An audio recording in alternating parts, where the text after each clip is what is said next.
Welcome back नाजरीन। गैर कानूनी तौर पर मुकीम अगवानी और दीगर मुल्कों से ताल्लुक़ रखने वाले वो बाशिंदे जो कि गैर कानूनी तरीके से पाकिस्तान आए थे, उनके ख़िलाफ़ अब जो कार्रवाई हैं उसमें तेज़ी देखी जा रही है। मुख्तलिफ़ मराकज़ बनाए गए हैं जहाँ पर उनको तमाम सहूलियात के साथ रखा जा रहा है और उनको इस चीज़ के ऊपर कायल किया जा रहा है कि आप अपने वतन वापस लौटें। और बड़ी तादाद में कुछ जगहों से गिरफ्तारियाँ भी अमल में आ रही हैं। सुराबगोट का इलाका है, इसके साथ मंगो पीर है, किमाड़ी के कुछ इलाके हैं, उसके साथ डिस्ट्रिक्ट सेंटर और दीगर इलाके भी सामने आ रहे हैं, जिसके हवाले से तीसरा रोज़ जो है वो जारी है। और बताया जा रहा है कि 100 से ज़ायद जो गैर कानूनी तौर पर मुकीम अफराद हैं उनकी गिरफ्तारियाँ भी सामने आई हैं।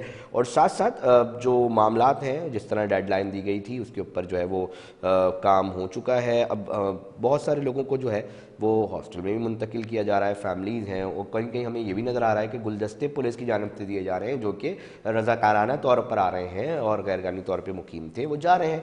अब मामला ये है कि जहाँ पर ये सिलसिला जारी है, हम देखते हैं कि पुलिस और दीगर कानून नाफिज करने वाले इदारे एक मुनज़्ज़म अंदाज में, एक बेहतर अंदाज में और इन चीज़ों को बेहतर अंदाज में कर रहे हैं। वहीं एक अजीब व गरीब कुछ माइंडसेट के लोग हैं वो हमें दिखाई देते हैं कि जो इस चीज़ को भी कहीं ना कहीं तनकीद का निशाना बना रहे हैं। इस ऊपर भी बात करेंगे और साथ साथ ज़रा इस मामले के ऊपर बात करेंगे कि देखें ना, एक कुछ लोग जराइम के अंदर मुलव्वस हैं, बहुत सारे लोग, तो जो कानून के दायरे में रहते हुए चीज़ें हैं वो क्या करना गलत है और क्या वो नहीं होनी चाहिए। और वतन अजीज़ के अंदर जो मामलात इतने ख़राबी की तरफ गए उनको दुरुस्त करने का कोई तो वक्त होता, तो अब ये वक्त है जिसके अंदर स्टैंड लिया जा रहा है और बड़े स्टैंड्स लिए जा रहे हैं और देखने वाले समझने वाले लोग समझ रहे हैं कि क्या हो रहा है और क्या होने जा रहा है। इसके ऊपर बात कर लेते हैं।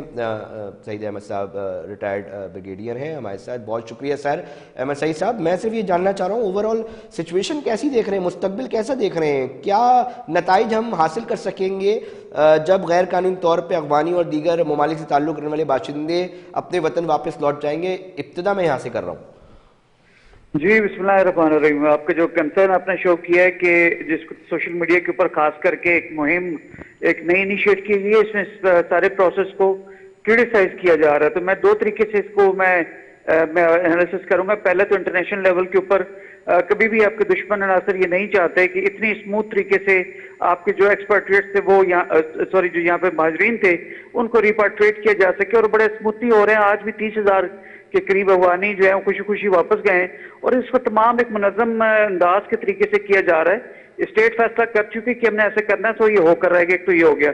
अब जब इनको वापस भेजने का सिलसिला जो मरहलावार सिलसिला है उसमें इनको होल्डिंग एरियाज में लेके जा रहे हैं जहां पे इनकी बाकायदा कानूनी और इनकी इंदराज और उनके कवायद का, और उसके बाद इनको बसेस में, ट्रेन में जैसे जैसे डिस्टेंस इन्वॉल्व है उसके हिसाब से इनको बॉर्डर पे लाया जा रहा है और उनके इंदराज करके इज्जत के साथ अपने ममालिक में और स्पेशली अफगानिस्तान में वापस भेजा जा रहा है। आपने मीडिया के ऊपर देखा भी होगा इसको कि अफगानी इस सारे प्रोसेस को अप्रिशिएट भी कर रहे हैं और जाते हुए वो फूल भी एक्सचेंज कर रहे हैं और सारा कुछ है।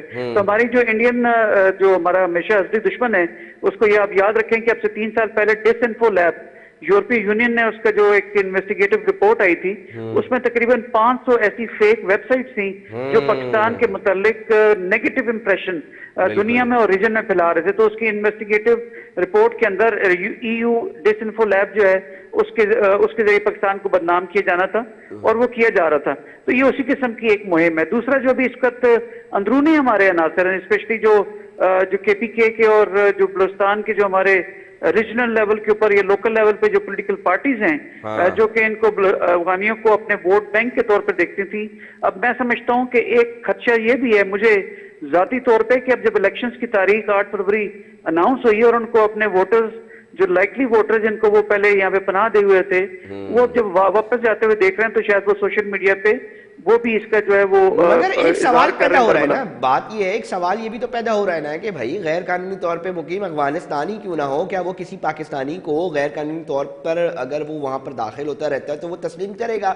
आप अफगानिस्तान छोड़े, कोई भी मुल्क हो चाहे कोई भी हो वो नहीं रखता। तो इसके अंदर इतनी तकलीफ किस चीज की है? सोशल मीडिया पे ये खामोखा की डिबेट, मतलब इसको आप कैसा देखते हैं? जी बिल्कुल, देखें ये आपकी कंसर्न नहीं है, सारे पूरे मुल्क का ये कंसर्न है। जो हमारे 65% यूथ है उनकी नौकरियों का सवाल है, उनको इकोनॉमी को हमने बेहतर करना है। हमारी 30% करेंसी जो है अफगानियों के कंट्रोल में है, वो जब दिल करता है उसको हमारी करेंसी को डाउन करते हैं और अप करते हैं। तो और होर्डिंग और स्मगलिंग और ये तमाम चीजों के अंदर जखीरा अंदोजी, फिर हमारा जैसे जो मैंने पहले भी कहता रहा हूं कि यहाँ पे जो अफगान ट्रांजिट ट्रेड है उसको अब्यूज किया जाता रहे। और जो आपकी बात है कि दुनिया में शायद ही ऐसा कोई मुल्क होगा कि जहाँ पे आप बगैर वीजे के जा सकते हैं। दो वो इंटर जो कंट्रीज है इस तरह मुआहदे होते जरूर हैं, जैसे पाकिस्तानी भी 7-8 मुल्कों में से जा सकते हैं बगैर वीजों के, लेकिन प्रॉपर तरीके से इंदराज करके जाते हैं। यहाँ तो वो बिल्कुल एक पूरा हजूम की सूरत में पाकिस्तान में दाखिल होते हैं, यहाँ पे स्ट्रीट क्राइम्स करते हैं, मुख्तलिफ चीजों में इन्वॉल्व होते हैं और उसी हजूम की सूरत में वापस चले आते हैं। तो इसमें हमारे जो सरफराज बुगटी साहब इंटरिम जो हमारे इंटीरियर मिनिस्टर भी हैं, उन्होंने भी इस बात का इजहार किया था कि दुनिया में शायद ही ऐसा कोई मुहज़्ज़ब मुल्क हो कि जहाँ पे आप बगैर सफरी डॉक्यूमेंट्स के आप दूसरे मुल्क के बॉर्डर जो है वो क्रॉस कर सके। तो लिहाजा जब स्टेट फैसला कर लेती है तो ये होगा। और ये पाकिस्तान जो है इतनी इज्जत और एहतराम के साथ इनको वापस भेज रहा है। आप ईरान की मिसाल को सामने रखें कि जब उन्होंने तकरीबन 4 से 5 लाख अफगान महाजरीन ईरान की सरजमीन पे भी थे, जब उनकी गवर्नमेंट ने फैसला किया कि इनको वापस भेजना है तो विद इन 1 से 2 महीनों में वो 4-5 लाख लोग वापस अपने अफगानिस्तान मुल्क चले गए थे। लेकिन अब यहाँ पे जो थोड़ा सा इनको तकलीफ है वो उसकी मैं थोड़ी सी उनको एक देता हूँ, उनको वैक्यूम भी देता हूँ कि वो 40 साल से यहाँ पे हैं। अब उनकी यहाँ शादियां हुई हैं, उनके बिजनेस एस्टेब्लिश हैं, तो ये टाइम कंज्यूमिंग प्रोसेस तो जरूर है, लेकिन इसको किसी सूरत भी इसका जो मोमेंटम है वो नहीं टूटना चाहिए। और जो एक चीज गवर्नमेंट अभी फैसला कर चुकी है उसको पाए तकमील तक पहुंचाना जरूरी है। यहाँ ये भी खदशात आपके सोशल मीडिया पे हैं कि जब इंटरिम गवर्नमेंट खत्म हो जाएगी और नई पॉलिटिकल पार्टी कोई भी जैसी गवर्नमेंट आएगी शायद वो इस प्रोसेस को डिले कर दे। बिल्कुल ये पॉइंट ऑफ व्यू भी बिल्कुल सरफेस कर रहा है जी। तो ये बिल्कुल ऐसा नहीं होने जा रहा है, क्योंकि जो इसका जो मैंडेट है वो SIFC का है, स्पेशल इन्वेस्टमेंट फैसिलिटेशन काउंसिल जो है वो फेडरल लेवल पे बनाई गई है, जिसमें 4 सूबों के रेप्स हैं और उसमें तमाम दिफाई जो हमारे इदारे हैं उनके सरबराह बैठे हुए हैं। तो लिहाजा इस काइंड ऑफ जो मिसाक मईशत की हम बात करते थे तो उसके जो एथिक्स कमेटी है SIFC की, उन्होंने ये फैसला किया और इस बात को उसको कानूनी और लीगल कवर भी हासिल है कि जो मर्जी गवर्नमेंट आए SIFC की रिकमेंडेशन के ऊपर जो अपनी मईशत को बेहतर करने के लिए ऐसे तमाम अनासर जो आपकी मईशत पे बोझ हैं उनका कला कमा किया जाएगा, उनको एड्रेस किया जाएगा। उसमें सबसे सरे फहरस्त आपकी स्मगलिंग, मनी लॉन्ड्रिंग, होर्डिंग, जखीरा अंदोजी, इंसानी स्मगलिंग, ये तमाम चीजें शामिल थी। तो उसको एड्रेस करने के लिए उसमें अनफॉर्चुनेटली अफगानियों की जो रेशियो थी वो काफी हद तक थी।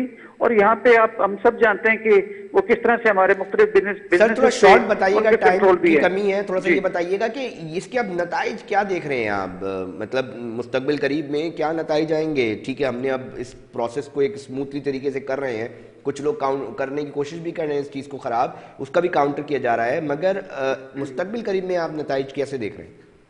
देखिए, नताइज तो मैं ज़रा कि अच्छे मैं देख रहा हूँ। जहाँ तक अफगानिस्तान से ताल्लुकात का जो है वो जिक्र अगर मैं करूँ तो वो भी कॉन्फिडेंस बिल्डिंग मेजर्स हमने लिए रखे हैं। एम्बेसडर दुरानी साहब जो है अफगानिस्तान में कई दफ़ा दौरे कर चुके हैं और अफगानियों की जो बुरी गवर्नमेंट तालिबान की उनको कॉन्फिडेंस में ले रखा है। लेकिन ऑफ कोर्स रेजिस्टेंस जरूर है। कोई भी स्टैब्लिश बिजनेस छोड़ के जब यहाँ से जाएगा उसको तकलीफ तो होगी, लेकिन ये कड़वा घूंट हमें पीना पड़ेगा, बिकॉज पाकिस्तान मजीद मुतहम्मल नहीं हो सकता कि उसकी वीक इकॉनमी के अंदर आपको इस तरह का बोझ 40 लाख महाजरीन का बर्दाश्त करें। और दूसरे जब आने वाले दिनों के अंदर जब ये बिजनेसेस पाकिस्तानियों के हाथ में आएंगे, क्योंकि वैक्यूम क्रिएट होगा, तो मैं समझता हूँ जो 65% यूथ जो हमारी सबसे biggest element of national power है, उनको जब जॉब्स मिलेंगी तो पाकिस्तान की मैशत बेहतर होगी। और यही अफगानी अगर वापस जाके और बिजनेस के लिए यहाँ पे विजिट के ऊपर आते हैं तो अच्छी बात है। बहुत शुक्रिया सर, बहुत शुक्रिया अपने मौक़िफ़ जो है बेहतर अंदाज में रखने के लिए। और जो इम्पोर्टेंट रोल नेशनल लेवल पे चल रहे हैं तो हम कोशिश करते हैं नाज़रीन तक फैक्ट्स जो हैं वो पहुंचाएं और चीज़ों को देखें, क्योंकि हमारा मकसद वतन अजीज़ के अंदर होने वाले जो बड़े फैसले हैं उसको अपने प्रोग्राम में हाईलाइट करना और बताना कि होने क्या जा रहा है, हो क्या रहा है और क्या क्या हो सकता है। और इन तमाम चीज़ों को हम कोशिश करते हैं अपने प्रोग्राम में कि केटर करें, बताएं लोगों को जो सुनने वाले हैं कि क्या जो सिलसिला है वो चलता आ रहा था और अब क्या जो है वो चल रहा है। और हम उम्मीद करते हैं कि बेहतरी हो। नाज़रीन, वक्त ब्रेक का हुआ है, ब्रेक पर जाते हैं और फिर हाजिर होते हैं।